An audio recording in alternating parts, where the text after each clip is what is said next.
એકવાર ચકલી સમુદ્રનું પાણી તેની ચાંચ વડે બહાર કાઢતી હતી.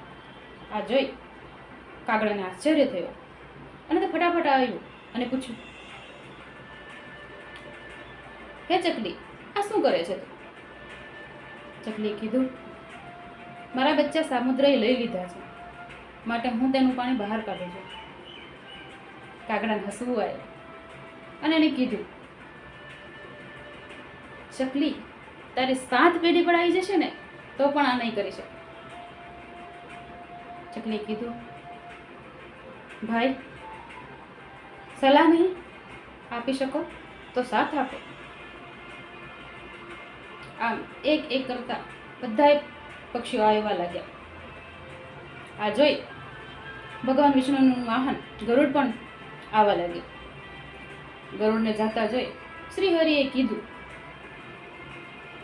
તમે ગમે તેટલી કોશિશ કરશો ને તો પણ ગરુડ આ શક્ય નથી. ગરુડે કીધું, હે પ્રભુ, બની શકે તો સલાહ નહીં, સાથ આપો. ગરુડની સાથે ભગવાન વિષ્ણુને આવતા જોઈને સમુદ્ર એકદમ દડી ગયો અને તેણે ચકલીના બચ્ચા પરત કર્યા. કોઈના પણ ખરાબ સમયમાં સાહેબ એને સલાહ કે એકાબીજા પર આરોપ લગાવવા કરતા મહેરબાની કરીને એને સમજી એને સાથ આપો. રાધે રાધે.